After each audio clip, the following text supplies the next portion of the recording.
ಗಿಲ್ಲಿ ನಟ ಅವರು ಕಾವ್ಯ ಜೊತೆ ಕ್ಲೋಸ್ ಆಗಿದ್ದು ಬಿಟ್ರೆ ರಕ್ಷಿತಾ ಅವರ ಜೊತೆ ಕ್ಲೋಸ್ ಆಗಿದ್ರು, ಜಗಳ ಆಡೋದು, ಛೇಡಿಸೋದು, ರೇಗಿಸೋದು, ಬಿಗ್ ಬಾಸ್ ಮನೆಯೆಲ್ಲವನ್ನೂ ಕೂಡ ನೋಡಿರ್ತೀರಾ.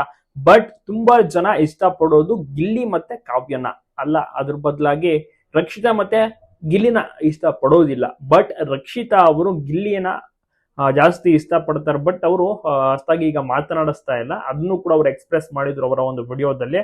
ಆದ್ರೆ ಗಿಲ್ಲಿ ಮತ್ತೆ ಕಾವ್ಯ ಒಂದಾಗೋದು ರಕ್ಷಿತಾ ಅವ್ರಿಗೂ ಕೂಡ ಇಷ್ಟ ಇಲ್ಲ.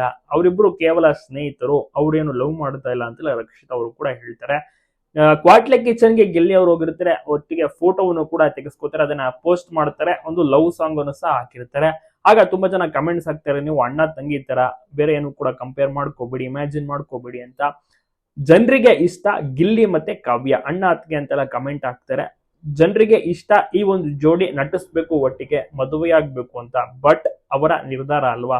ಒಟ್ಟಾರೆ ಗಿಲ್ಲಿ ಮತ್ತೆ ಕಾವ್ಯ ಅವರು ಅವರವರ ಸಿನಿಮಾಗಳಲ್ಲಿ ಬ್ಯುಸಿ ಆಗಿದ್ದಾರೆ. ಪಳಾರ್ ಸಿನಿಮಾದಲ್ಲಿ ಗಿಲ್ಲಿ ಅವರು ಬ್ಯುಸಿ ಆಗಿದ್ದಾರೆ, ದಿ ಪ್ರಾಬ್ಲಮ್ ಎಂಬ ಸಿನಿಮಾದಲ್ಲಿ ಕಾವ್ಯ ಅವರು ಬ್ಯುಸಿ ಆಗಿದ್ದಾರೆ. ಜೊತೆಗೆ ಮುಂದಿನ ತಿಂಗಳು ಒಂದು ಅದ್ಭುತವಾದಂತ ಈವೆಂಟ್ ಇದೆ, ಮಳವಳ್ಳಿಯಲ್ಲಿ ಒಂದು ಗ್ರ್ಯಾಂಡ್ ಜ್ಯುವೆಲರಿ ಶಾಪ್ ಓಪನ್ ಇದೆ. ಸೊ ಅದಕ್ಕೆ ಒಟ್ಟಿಗೆ ಸಹ ಕಾಣಿಸ್ಕೋತಾರೆ.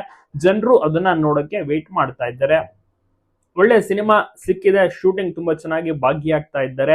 ಬಿಗ್ ಬಾಸ್ ಮುಗಿದ ಮೇಲೆ ಕಂಪ್ಲೀಟ್ ಬ್ಯುಸಿ ಆಗ್ಬಿಟ್ರು, ಹಲವಾರು ಈವೆಂಟ್ಸ್ ಗಳನ್ನ ಮಾಡಿ ಮುಗಿಸಿದ್ರು. ಜೊತೆಗೆ ಈಗ ಸಿನಿಮಾಗಳಲ್ಲಿ ಬ್ಯುಸಿ ಆಗಿದ್ದಾರೆ.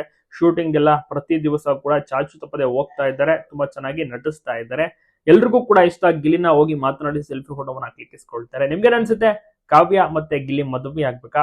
ಬಟ್ ರಕ್ಷಿತಾ ಅವರು ಗಿಲ್ಲಿನ ಜಾಸ್ತಿ ಅಂದ್ರೆ ತುಂಬಾನೇ ಹಚ್ಕೊಂಡಿದ್ರು. ಬಟ್ ಈಗ ಗಿಲ್ಲಿ ಜೊತೆ ಅಷ್ಟಾಗಿ ಏನು ಕಾಂಟ್ಯಾಕ್ಟ್ ಇಲ್ಲ, ತುಂಬಾನೇ ಕಡಿಮೆ. ಯಾಕಂದ್ರೆ ಗಿಲ್ಲಿ ಅವ್ರು ಬ್ಯುಸಿ ಆಗಿರ್ತಾರಲ್ಲ.